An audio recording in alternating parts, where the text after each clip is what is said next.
சென்னை பூவிருந்தவல்லி அருகே தனிப்படை போலீசார் நடத்திய அதிரடி சோதனையில் தடை செய்யப்பட்ட 2 டன் குட்கா பறிமுதல் செய்யப்பட்டுள்ளது. பூவிருந்தவல்லி சுற்றுவட்டார பகுதியில் உள்ள கடைகளில் குட்கா விற்பனை சகஜமாக நடைபெறுவதாக போலீசாருக்கு தகவல் கிடைத்தது. இதன் அடிப்படையில் தனிப்படை போலீசார் பூவிருந்தவல்லி, காட்டுப்பாக்கம், போரூர், மாங்காடு உள்ளிட்ட இடங்களில் போலீசார் தீவிர சோதனையில் ஈடுபட்டனர். அப்போது கடை மற்றும் குடோன்களில் பதுக்கி வைக்கப்பட்டு இருந்த 2 டன் குட்காவை போலீசார் பறிமுதல் செய்தனர்.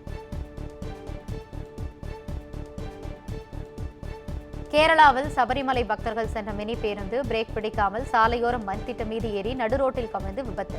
5 பக்தர்கள் காயமடைந்தனர். இடுக்கி மாவட்டத்தில் உள்ள கொடிகுத்தி பெருவந்தானம் பகுதியில் செங்கல்பட்டை சேர்ந்த ஐயப்ப பக்தர்கள் சென்ற மினி பேருந்து திடீரென மலை சாலையில் செல்லும் பொழுது பிரேக் பிடிக்காததால் சாலையோர் மண்திட்ட மீது மோதி சாலை கவிழ்ந்து விபத்துக்கு உள்ளானது.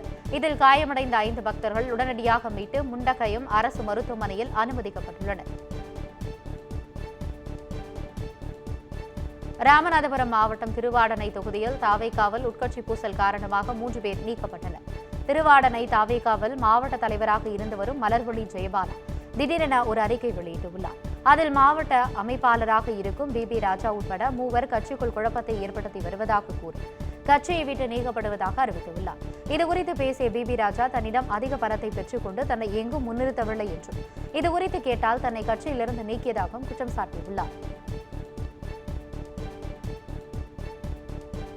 அம்பேத்கர் குறித்து அவதூறாக பேசியதாக உள்துறை அமைச்சர் அமித்ஷாவை கண்டித்து பெரம்பலூரில் ஆர்ப்பாட்டத்தில் ஈடுபட்ட விசிகாவினர் அவரது உருவ பொம்மை எரித்ததால் பரபரப்பு ஏற்பட்டது. நாடாளுமன்றத்தில் பேசிய உள்துறை அமைச்சர் அமித்ஷா அம்பேத்கர் குறித்து சர்ச்சைக்குரிய கருத்துக்களை தெரிவித்திருந்தார். இதனை கண்டித்து விடுதலை சிறுத்தை கட்சி சார்பில் பெரம்பலூர் புதிய பேருந்து நிலையம் அருகே ஆர்ப்பாட்டம் நடைபெற்றது. இதில் அமித்ஷாவின் உருவ பொம்மை எரிக்கப்பட்டதால் அங்கு பரபரப்பான சூழல் நிலவியது. கள்ளக்குறிச்சியில் கிராம நிர்வாக உதவியாளர் தற்கொலைக்கு முயன்ற சம்பவத்தால் பரபரப்பு ஏற்பட்டது. வடக்கு நந்தல் கிராம நிர்வாக அலுவலர் தமிழரசை அவரது உதவியாளர் சங்கீதா அலுவலக அறையில் வைத்து பூட்டிவிட்டு சென்றதாக கூறப்படுகிறது. இது தொடர்பான வீடியோ வெளியாகி பரபரப்பு ஏற்படுத்திய நிலையில் கிராம நிர்வாக உதவியாளர் சங்கீதா தற்காலிக பணியிட நீக்கம் செய்யப்பட்டார். இந்நிலையில் தனக்கு மன உளைச்சல் ஏற்பட்டுள்ளதாக கூறி இடது கையை கிழித்துக் கொண்டு சங்கீதா தற்கொலைக்கு முயன்றதாக கூறப்படுகிறது. இதனைத் தொடர்ந்து அக்கம் பக்கத்தினர் அவரை மீட்டு கள்ளக்குறிச்சி அரசு மருத்துவக் கல்லூரி மருத்துவமனையில் அனுமதித்த நிலையில் சம்பவம் குறித்து போலீசார் விசாரணை நடத்தி வருகின்றனர். கரூர் மாவட்டம் கிருஷ்ணராயபுரம் அருகே ரவுடி தலை துண்டித்து கொலை செய்யப்பட்ட வழக்கில் 5 பேர் கைது செய்யப்பட்டனர். மேட்டு மகாதனபுரத்தில் கட்டளைமேட்டு வாய்க்கால் கரையோரம் தலை துண்டிக்கப்பட்ட நிலையில் ஆண் சடலம் கிடப்பதாக நேற்று முன்தினம் லாலாப்பேட்டை போலீசாருக்கு தகவல் கிடைத்தது. சம்பவ இடத்துக்கு சென்ற போலீசார் உடலை மீட்டு விசாரணை நடத்தியது. அவர் அரவக்குறிச்சியை சேர்ந்த ரவுடி காளிதாஸ் என்பதும் அவர் மீது பல்வேறு குற்ற வழக்குகள் நிலுவையில் உள்ளதும் தெரியவந்தது. இதனையடுத்து கொலை சம்பவம் தொடர்பாக 5 தனிப்படைகள் அமைத்து ரவுடியின் தலை மற்றும் குற்றவாளிகளை போலீசார் 3வது நாளாக தேடி வந்தனர். இந்நிலையில் மகாதானபுரத்தை சேர்ந்த பூபாலன், விஷ்ணு உள்ளிட்ட 5 பேரை கைது செய்து விசாரணை மேற்கொண்டு வருகின்றனர். தமிழகத்தில் 177.85 கோடி ரூபாய் மதிப்பீட்டில் 34 உயர்மட்ட பாலங்கள் அமைக்க அரசாணை வெளியிடப்பட்டுள்ளது.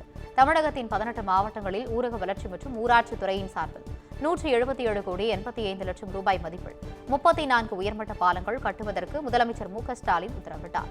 டிசம்பர் 17ஆம் தேதி இதற்கான அரசாணை வெளியிடப்பட்ட நிலையில் பாலங்களின் கட்டுமான பணிகள் உடனடியாக தொடங்கப்படும் என்று தெரிவிக்கப்பட்டுள்ளது. கோவை மாவட்டம் ஆழியார் அணை முழு கொள்ளளவை எட்டும் என்பதால் கரையோர மக்களுக்கு வெள்ள அபாய எச்சரிக்கை விடுக்கப்பட்டுள்ளது. ஆழியார் அணைக்கு வினாடிக்கு 713 கனஅடி நீர்வரத்து வருவதாகவும் அணையிலிருந்து வினாடிக்கு 467 கனஅடி நீர் வெளியேற்றப்பட்டு வருவதாகவும் தெரிவித்துள்ளது. இந்நிலையில் 120 அடி கொள்ளளவு கொண்ட ஆழியார் அணையின் நீர்மட்டம் தற்போது 119.20 அடி எட்டியுள்ளது. மேலும் அணையின் நீர்மட்டம் முழு கொள்ளளவை எட்டும் என எதிர்பார்க்கப்படுகிறது. கரையோர கிராமங்களுக்கு வெள்ள அபாய எச்சரிக்கை விடுக்கப்பட்டது. பொதுமக்கள் அனைவரும் பாதுகாப்பாக இருக்குமாறு அறிவுறுத்தப்பட்டுள்ளது. கோவை மாவட்டம் பாரதியார் பல்கலைக்கழகத்தில் துணைவேந்தர் பணியிடங்கள் பல ஆண்டுகளாக கிடப்பில் போடப்பட்டிருப்பதாக குற்றச்சாட்டு எழுந்துள்ளது. தொண்டாமுத்தூர் பாரதியார் பல்கலைக்கழகத்தில் துறைத் தலைவர் பதிவாளர் தேர்வு கட்டுப்பாட்டு அதிகாரி உட்பட 330 பணியிடங்கள் காலியாக இருப்பதாக தெரியவந்தது. பல்கலைக்கழகத்தில் துறைத் தலைவர் பணியிடங்களில் பல ஆண்டுகளாக ஒரே பேராசிரியர் இருந்து வருவதாகவும் சுழற்சி முறையில் நிரப்ப வேண்டும் என்றும் பேராசிரியர்கள் பலரும் கோரிக்கை விடுத்து வருகின்றனர். இதுகுறித்து பல்கலைக்கழக ஆசிரியர்கள் சங்கம் கடந்த 3 ஆண்டுகளாக வலியுறுத்தியும் எந்த நடவடிக்கையும் எடுக்காமல் கிடப்பில் போட்டு வைத்திருப்பதாகவும் இதற்கு உரிய நடவடிக்கை எடுக்க வேண்டும் என்றும் கோரிக்கை வைத்து வருகின்றனர். திருப்பூர் மாவட்டம் பல்லடம் அருகே பெட்ரோல் கேனுடன் விவசாயிகள் போராட்டத்தில் ஈடுபட்டதால் பரபரப்பு ஏற்பட்டது. பல்லடம் அருகே வாவிபாளையம் பகுதியில் உள்ள BAB வாய்க்காலை தனிநபர் ஆக்கிரமித்து உள்ளதாக கூறப்படுகிறது. மேலும் அப்பகுதியில் உள்ள விவசாயிகளை அடியாட்கள் வைத்து மிரட்டி வருவதாகவும் தெரிவிக்கப்பட்டுள்ளது.